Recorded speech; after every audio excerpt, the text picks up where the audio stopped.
በስመ አብ ወወልድ ወመንፈስ ቅዱስ አሐዱ አምላክ አሜን። ክርስቶስ ተንሥአ እሙታን በዐቢይ ኃይል ወሥልጣን አሰሮ ለሰይጣን አግዓዞ ለአዳም ሰላም እምይእዜሰ ኮነ ፍስሐ ወሰላም። አንድ አምላክ በሚሆን በአብ በወልድ በመንፈስ ቅዱስ ስም ግንቦት 17 በዚህች ቀን የከበረ አባት ታላቅና የተመሰገነ የቆጵሮስ ሀገር ኤጲስቆጶስ ቅዱስ አባት ኤጲፋኒዎስ አረፈ። ይህም ቅዱስ ከቤተ ገብርኤል አጸድ አቅራቢያ ነው።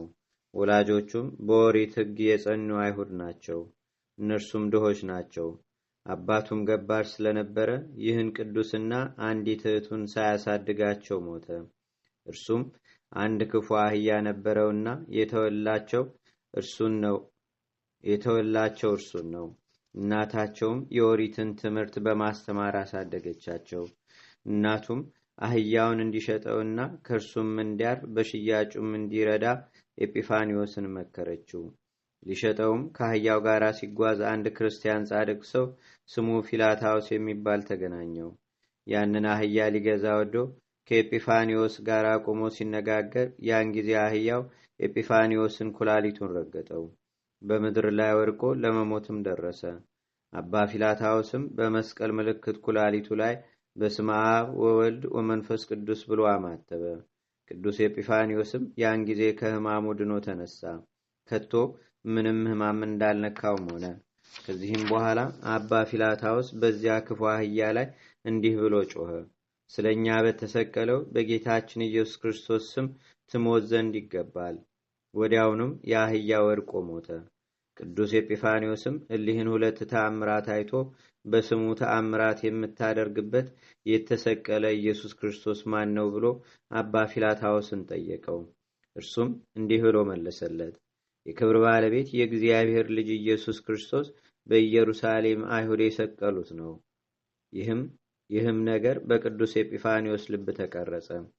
በዚያም ወራት አንድ ባለጸጋ አይሁዳዊ ነበረ። ኤጲፋኒዎስንም ወሰደው። የኦሪትንም ሕግ በማስተማር አሳደገው። የሚሞትበትም በቀረበ ጊዜ ልጅ ስለሌለው ጥሪቱን ሁሉ አወረሰው። የኦሪትንም ሕግ ትምህርት ሁሉ ተማረ። በአንዲት ዕለትም ስሙ ሉኪያኖስ ከሚባል መነኮስ ጋር ተገናኘ። እርሱም የተማረና የእግዚአብሔር ጸጋ ያደረበት ነው። ከእርሱ ጋራም ተጓዘ። ሁለቱም በአንድነት ሲጓዙ ድሃ ሰው አገኛቸውና ምጽዋትን እንዲሰጠው ያንን መነኮስ ለመነው። ገንዘብም ስለሌለው የሚለብሰውን የፀጉር አስፋ አውልቆ ለድሃው ሰጠው። በዚያን ጊዜ ለዚያ መነኮስ የብርሃን ልብስ ከሰማይ ሲወርድለት ኤጲፋኒዎስ አየ። ስለዚህም ድንቅ ተአምር አደነቀ። ከመነኮስ እግር በታች ሰግዶ አንተ ማነህ? ሃይማኖትህስ ምንድን ነው ብሎ ጠየቀው። እርሱም ክርስቲያን እንደሆነ ነገረው። ደግሞም ክርስቲያን እንዲያደርገው ለመነው። መነኩሴውም ኤጲፋኒዎስን ወስዶ ወደ አንድ ኤጲስቆጶስ አደረሰው። እርሱም የክርስትና ጥምቀትን አጥምቆ የቤተ ክርስቲያንን ትምህርት ስርዓቷንም ሁሉ አስተማረው። ኤጲፋኒዎስም ኤጲስቆጶሱን እኔ መነኮስ መሆን እፈልጋለሁ አለው። ኤጲስቆጶስም ብዙ ገንዘብ እያለህ መነኮስ መሆን አይገባም አለው። ኤጲፋኒዎስም ሂዶ እህቱን አምጥቶ የክርስትና ጥምቀትን አጠመቃት። ገንዘቡን ሁሉ ለድሆችና ለምስኪኖች፣ ለባልቴቶችና ለሙት ልጆች፣ ለአብያተ ክርስቲያናትም ሰጠ። መጻሕፍትንም ከእርሱ ገዛ። ከዚህ በኋላ መነኮሰ። ለእርሱም ለእህቱም ለጥምቀት ምክንያት ወደሆነው ስሙ ሉኪያኖስ ወደ ተባለው መነኮስ ገዳም ገባ። ዕድሜውም 16 ዓመታት ነበረ። ከዚህም በኋላ ታላቁን አባ ኢላሪዮስን አገኘው። እርሱም በዕድሜው ጎልማሳ በገድልም ሽማግሌ ነው። ቅዱስ ኤጲፋኒዎስንም ተቀብሎ የምንኩስናን ሕግና ስርዓት አላስተማረው። የእግዚአብሔርም ጸጋ አድሮበት የቤተ ክርስቲያንን ሕግና ስርዓት የምንኩስናንም ሕግ በጥቂት ቀኖች አጠና። ከዚህ በኋላ ታላላቅ ታምራቶችን በመስራት ሙታንን እስከሚያስነሳቸው፣ ሰይጣናትን ከሰዎች ላይ እስከሚያስወጣቸው፣ ውሃ ከሌለበት ከደረቅ ቦታ ውሃን እስከሚያፈልቅ፣ ያለ ጊዜውም ብዙ ዝናብን እስከማውረድ ደርሶ በገድልና በትሩፋት ፍጹም ሆነ። የትሩፋቱም ወሬ አዋቂነቱም ተሰማ። ከእርሱ ጋራም ሊከራከሩ ብዙ አይሁድ ወደ እርሱ መጡ። ስህተታቸውንም ገለጠላቸው። በእርሱ ትምህርትም አምነው የክርስትናን ጥምቀት አጠመቃቸው። እንዲሁም ጥበበኞች የዮናውያንን በትምህርቱ ተመለሱ። ወደ ክብር ባለቤት ጌታችንና አምላካችን ወደ መድኃኒታችን ኢየሱስ ክርስቶስ ሃይማኖትም ውስጥ ገቡ።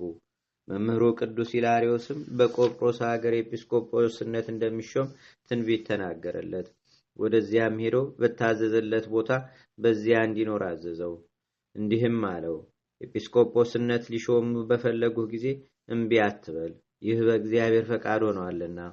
ቅዱስ ኤጲፋኒዮስም ወደ ቆጵሮስ ሄዶ መምህሩ ቅዱስ ኢላሪዮስ ባዘዘው ቦታ ተቀመጠ። የቆጵሮስ ደሴት ኤጲስቆጶስም ባረፈ ጊዜ በዚያን ሰሞን ቅዱስ ኤጲፋኒዮስ ምግቡን ሊገዛ ወደ ገበያ ገባ። ከእርሱም ጋር 2 መነኮሳት አሉ። ደግሞም በዚያች ገዳም ጻድቅ የሆነ ሽማግሌ ኤጲስቆጶስ ነበረ። ለእርሱም የክብር ባለቤት ጌታችንና አምላካችን መድኃኒታችን ኢየሱስ ክርስቶስ እንዲህ ብሎ ነገረው። ወደ ገበያም ሂድ፣ በእጁም 2 የወይን ዘለላ የያዘ መነኮስ ታገኛለህ። ከእርሱ ጋራም 2 መነኮሳት አሉ። ስሙንም ጠይቀው፣ ስሜ ኤጲፋኒዮስ ነው ይልሃል።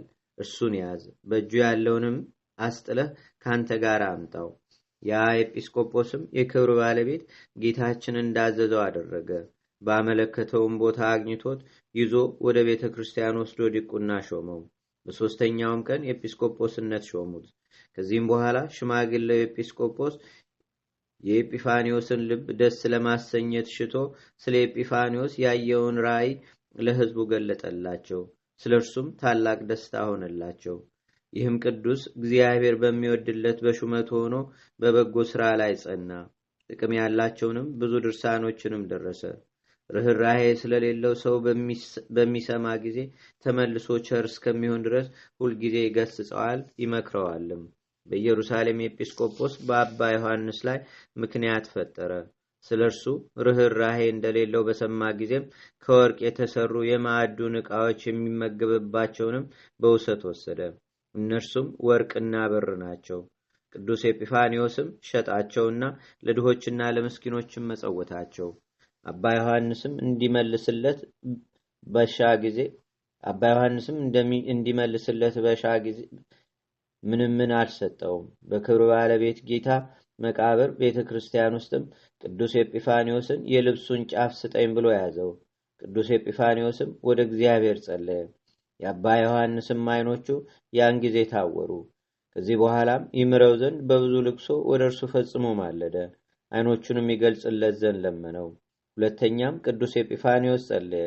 አንድ ዓይኑንም ገለጠለት። የማዕዱንም ዕቃዎች ሽጦ ለድሆችና ለምስኪኖች እንደሰጣቸው ነገረው። ስለ ዮሐንስ አፈወርቅ መሻርና መሰደድም ወደ እርሷ መጥቶ ይራዳ ዘንድ አውዶክሲያ ንግሥት ጽፋ ወደ እርሱ በላከች ጊዜ ሊያስታርቃቸውና በመካከላቸውም ሰላምን ሊያደርግ ሽቶ ወደ ቁስጥንጥንያ ሄደ። ነገር ግን ቅዱስ ኤጲፋኒዮስን አልሰማችውም። ዮሐንስን ከሹመቱ ካልሻርከው፣ ይህ ካልሆነ አብያተ ክርስቲያናትን እዘጋለሁ፣ የጣዖታትንም ቤቶች እከፍታለሁ አለችው። ቅዱስ ኤጲፋኒዮስም ፈጽሞ እያዘነ ከእርሷ ዘንድ ወጣ።